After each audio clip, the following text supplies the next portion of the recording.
HMDA మాజీ director Balakrishna confession రిపోర్టులో సంచలన అంశాలు వెలుగు చూశాయి. నగరంలో బిల్డింగ్ల పర్మిషన్ కోసం కోట్ల రూపాయలు వసూలు చేసినట్లు తెలుస్తోంది. ఐఏఎస్ అరవింద్ కుమార్ పేరును ప్రస్తావించారు శివబాలకృష్ణ. బాలకృష్ణ ద్వారా తమకు కావాల్సిన బిల్డింగ్లకు అనుమతులు జారీ చేయించుకున్నారు అరవింద్ కుమార్. నార్సింగ్లోని ఓ కంపెనీకి చెందిన వివాదాస్పద భూమికి సంబంధించి క్లియరెన్స్ ఇచ్చినట్లు రిపోర్టులో తెలిపారు. అరవింద్ కుమార్ ఆదేశాలతో 12 ఎకరాల భూమికి క్లియరెన్స్ ఇచ్చారు.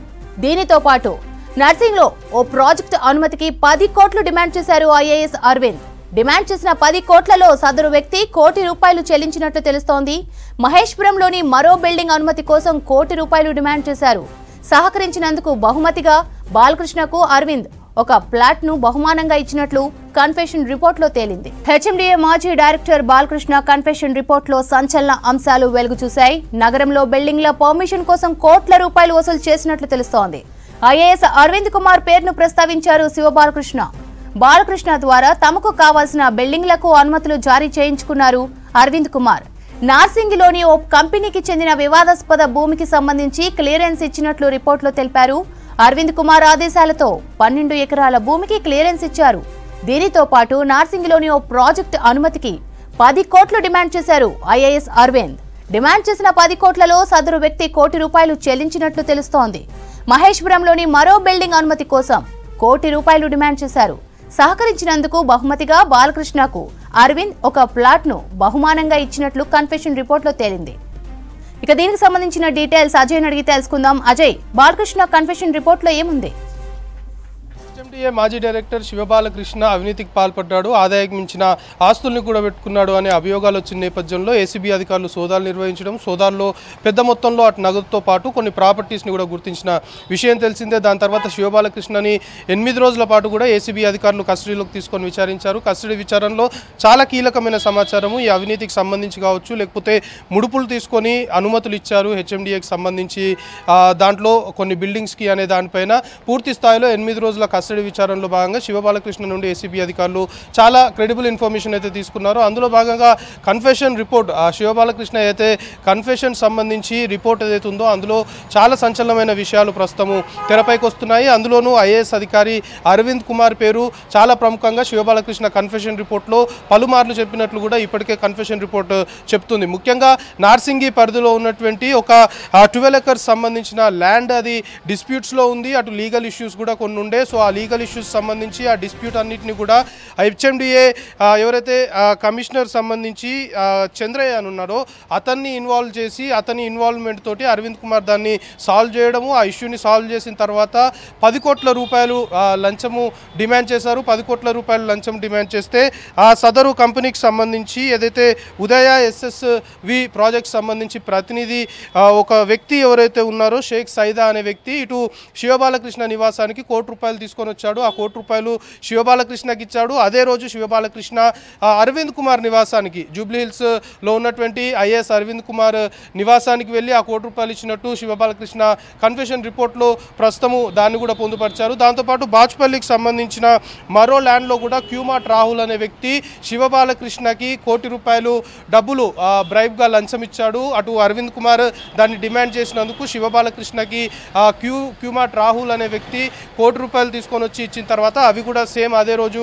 శివబాలకృష్ణ అరవింద్ కుమార్ నివాసానికి వెళ్ళి ₹1 కోటి ఇచ్చినట్లు కూడా కన్ఫెషన్ రిపోర్ట్లో శివబాలకృష్ణ చెప్పిన పరిస్థితి. అయితే ఊకే ఐఏఎస్ అరవింద్ కుమార్ నివాసానికి వెళ్ళి డబ్బులు ఇవ్వడము, ఈ విధంగా అరవింద్ కుమార్ సెటిల్మెంట్లు చేయడం కావచ్చు, లేకపోతే అతను డిమాండ్ చేసిన డబ్బు సదరు వ్యక్తులు వచ్చి శివబాలకృష్ణకి ఇస్తే అన్ని సమయాల్లో అరవింద్ కుమార్ నివాసానికి వెళ్ళి ఇవ్వడం కుదరదు. కాబట్టి అరవింద్ కుమార్ సంబంధించిన కొందరు వ్యక్తుల పేర్లు కూడా శివబాలకృష్ణ కన్ఫెషన్ రిపోర్ట్లో చెప్పాడు. వాళ్ళకి కొంతవరకు అరవింద్ కుమార్ సంబంధించి డబ్బులు కూడా ఇచ్చినట్లు అందులో చాలా క్లియర్గా మెన్షన్ చేసిన పరిస్థితి. వాళ్ళందరూ కూడా ఇక్కడే హైదరాబాద్ సంబంధించి వ్యాపారవేత్తలు, రియల్ ఎస్టేట్ సంస్థలకు సంబంధించిన వారు, బిజినెస్ చేస్తున్న వారు, బడాబాబులు అనే చెప్పుకోవాలి. సో వాళ్ళందరికీ కూడా అరవింద్ కుమార్తో సంబంధాలు ఉన్నాయి అనేది కూడా చాలా క్లియర్గా ఇందులో కన్ఫెషన్ రిపోర్ట్లో చెప్పాడు. ముఖ్యంగా ఇటు రంగాబాయ్ అనే వ్యక్తి రెసిడెంట్ ఆఫ్ మై హోమ్ భుజాలో ఉండే వ్యక్తికి కూడా ఇటు అరవింద్ కుమార్ సంబంధించిన డబ్బులు ఇస్తున్నట్లు, అతను ఎండీ ఆఫ్ మీనా జ్యువెలర్స్ సంబంధించిన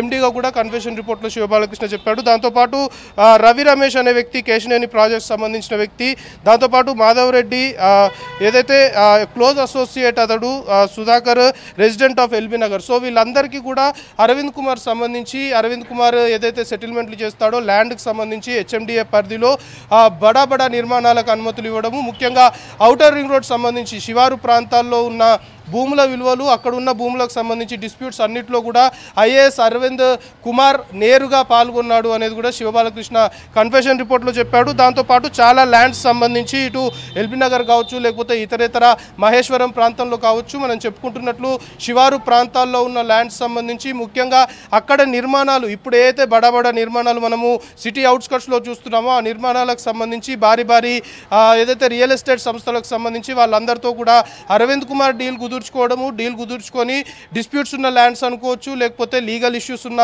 ప్రాపర్టీస్ అనుకోవచ్చు, వాటన్నిటిని కూడా అరవింద్ కుమార్ నేరుగా సెటిల్ చేసిన తర్వాత ఎక్కడ స్క్రీన్ పైకి రాకుండా శివబాలకృష్ణకి సెటిల్మెంట్ చేసిన తర్వాత అమౌంట్ ఏదైతే ఉంటారో సదరు రియల్ ఎస్టేట్ సంస్థలకు సంబంధించిన వారు కావచ్చు, సదరు వ్యక్తులు ఎవరైతే ఉంటారో శివబాలకృష్ణకు వాళ్ళందరూ కూడా వచ్చి డబ్బులు ఇచ్చేది, వాళ్ళు డబ్బులు ఇచ్చిన తర్వాత శివబాలకృష్ణ దాన్ని అరవింద్ కుమార్కి అందజేసేది అనేది కన్ఫెషన్ రిపోర్ట్లో చాలా క్లియర్గా శివబాలకృష్ణ ఒప్పుకున్నాడు. ముఖ్యంగా రేరాకు సంబంధించి రియల్ ఎస్టేట్ సంస్థల నుండి పెద్ద మొత్తంలో రేరా ఆఫీస్లో కూడా తాను నేరుగా లంచం తీసుకున్నాను, అది కూడా అరవింద్ కుమార్ డిమాండ్ చేశాడు. అరవింద్ కుమార్ డిమాండ్ చేసినందుకు రేరా కార్యాలయానికి చాలామంది ఎవరైతే ఈ సెటిల్మెంట్ అయిపోయిన తర్వాత ఈ లంచం ఇవ్వడానికి వస్తారో రేరా కార్యాలయంలో కూడా తను లంచం తీసుకొని దాన్ని ఐఏఎస్ అరవింద్ కుమార్ నివాసానికి వెళ్ళి అతనికి ఇచ్చాను అనేది శివబాలకృష్ణ కన్ఫెషన్ రిపోర్ట్లో చాలా క్లియర్గా చెప్పిన పరిస్థితి. అయితే ఇప్పుడు ఈ కన్ఫెషన్ రిపోర్టు కొంతవరకు సంచలనంగా మారింది. ఈ కన్ఫెషన్ రిపోర్ట్ని బేస్ చేసుకొని అధికారులు దీనిపైన కూడా వర్కౌట్ చేయాల్సిన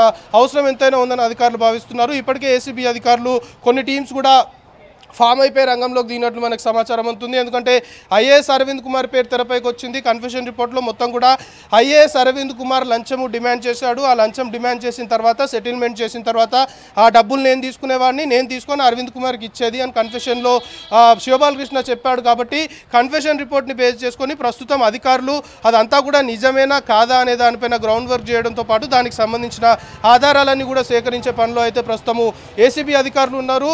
ఇంకా ఈ వ్యవహారానికి సంబంధించి ఎందుకంటే శివబాలకృష్ణ అవినీతి ఆరోపణలు రావడము, అతను అరెస్ట్ చేయడము ఇదంతా కూడా తెరపైకి వచ్చిన తర్వాత చాలామంది పేర్లు తెరపైకి వస్తాయి. ఇంకా ఉన్నతాధికారులు చాలామంది ఇన్వాల్వ్మెంట్ ఇందులో ఉంది అనే అనుమానాలు ఏవైతే ఉన్నాయో ఇప్పుడు ఒక్కొక్కటిగా బయటకు వస్తుంది. ఇప్పటికైతే ఐఏఎస్ అరవింద్ కుమార్ పేరు తెరపైకి వచ్చింది. సో ఇంకెవరెవరి పేర్లు తెరపైకి వస్తాయి అనేది కూడా ఈ కేసు సంబంధించి కొంతవరకు ఆసక్తికరంగా మారింది.